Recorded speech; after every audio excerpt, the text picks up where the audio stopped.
We begin our report with a bit of a wrinkle in a presidential campaign that seemed like it wasn't going to change very much, seeing as it was a contest between two men who had competed before.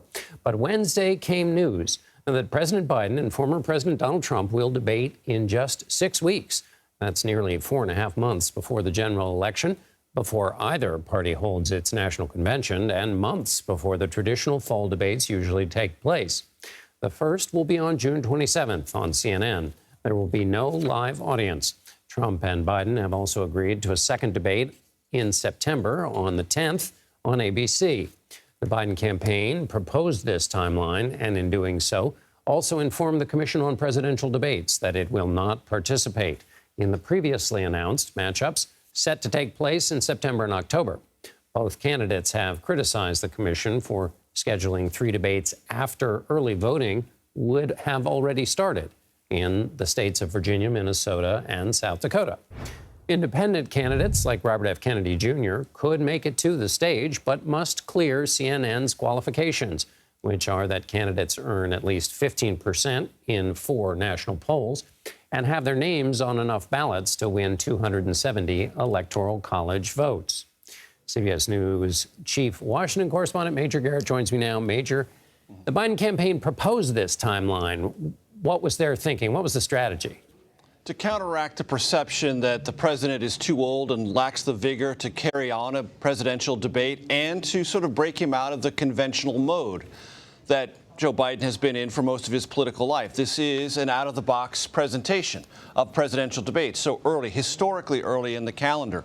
And what the Biden campaign wanted to convey more than anything else is it's not afraid to deal with former President Trump on a debate stage. There are other benefits perceived by the Biden re-election campaign. They'll fundraise off this. They'll also, they believe, do what they did with the State of the Union address, drive a hard political message against their lead opponent, former President Trump, and unify the party that right now is less unified than they needed to be to succeed on a path to re-election.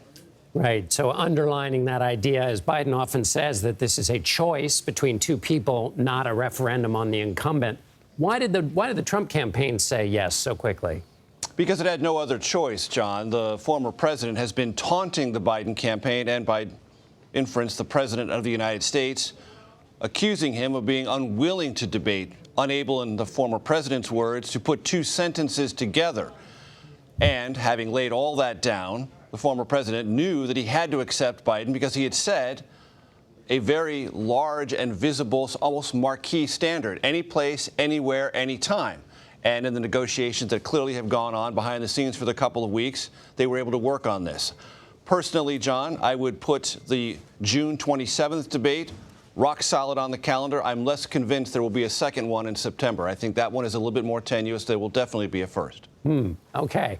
Now, I really want to follow up on that, but I'm more interested in this question to you, Major, which is, what would you want to see to come out of these debates in terms of the 2 candidates? The central question there, John, is what could the country learn that it won't know before the election? And I think it won't know unless it gets a question like this to former President Trump. Will you, on this debate stage, unequivocally pledge to serve only 1 term and not seek re-election in 2028? There are some conservatives who are already writing pieces urging the former president to ask for 2 consecutive terms.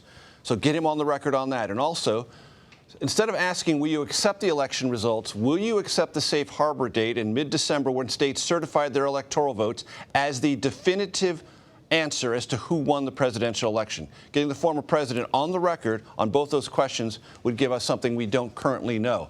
For the President Biden, I would say, what does victory for Israel in Gaza look like? Similarly, what does victory for Ukraine look like? Pin him down on that, because in both places, the country and the world don't know those answers. Major Garrett in Washington, and we'll come back to that September question later. Major Garrett, thank you so much.